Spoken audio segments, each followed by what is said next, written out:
France Inter.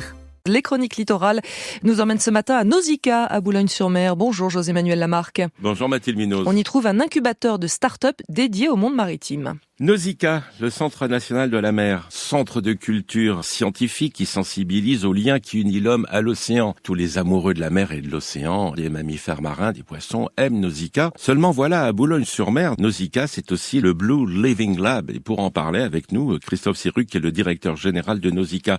Christophe Sirugue, qu'est-ce que c'est que ce Blue Living Lab? Eh bien, en fait, c'est une plateforme de soutien aux initiatives dans le monde maritime, de quelque nature que ce soit. Et donc, c'est un lieu où nous accueillons des porteurs de projets qui, à partir du monde maritime, ont la volonté de développer une activité économique, alors qu'elle soit liée à l'alimentation, qu'elle soit liée à la découverte des fonds marins, bref, tout ce qui est du monde maritime est le bienvenu au Blue Living Lab. C'est ceux qui ont besoin de tester leur idée. Ils les testent soit avec nos visiteurs, on accueille plus de 900 000 visiteurs par an, donc il y a de quoi tester une idée, soit avec nos infrastructures. On a le plus grand bassin d'Europe, donc on peut immerger des projets. On a fait ça récemment avec un sous-marin en 3D qui permet de vérifier l'étanchéité, soit en interrogeant les différents experts qui sont à Nausicaa, qu'ils soient scientifiques, aquariologiques, etc. Et donc, c'est finalement toute cette palette de savoir à Nausicaa qui est mise au service des porteurs de projets. Ce qui veut dire que vous les hébergez chez vous? Alors, nous les accompagnons, nous les hébergeons chez nous, en effet, et puis nous les mettons ensuite en contact l'idée est, j'allais dire, validée. Nous les mettons en contact avec le système bancaire, soit avec des pépinières d'entreprises lorsqu'ils sont développés de manière un peu plus significative. Voilà, donc c'est cette fenêtre finalement sur le monde maritime que nous leur proposons. Depuis la création du Blue Living Lab, il y a déjà 15 start-up au total qui sont nées. 7 nouveaux projets en 2023-2024.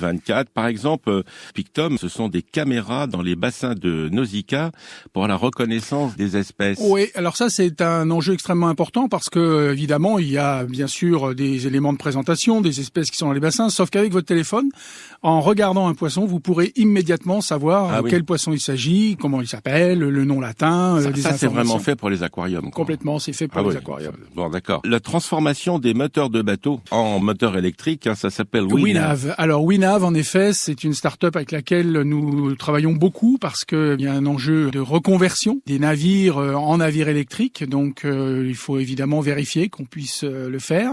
Ils ont déjà pas mal d'expérience et c'est pour nous un très très beau projet que celui de WinNav. Mais quoi d'autre? Une expérience de réalité augmentée puisque nous avons testé dans le cadre d'un partenariat avec le Muséum d'Histoire Naturelle de la réalité augmentée, c'est-à-dire que dans ce grand bassin, nous présentons l'écosystème au large de Malpelo. Malpelo, c'est une île qui est vers la Colombie et évidemment, même en ayant un bassin de 10 000 mètres cubes, on peut pas avoir des très grands animaux et donc avec ce système de réalité augmentée, eh bien nous venons compléter la vision de nos visiteurs et ça permet évidemment d'avoir un axe important là-dessus. On a développé aussi au mois d'octobre la Blue Academy, c'est-à-dire un lieu spécifiquement consacré au jeune public, parce qu'on sait aussi que le jeune public, eh bien, il faut absolument le mobiliser, et que en le mobilisant, il mobilise les parents, les grands-parents, et donc cet espace est d'aujourd'hui accessible.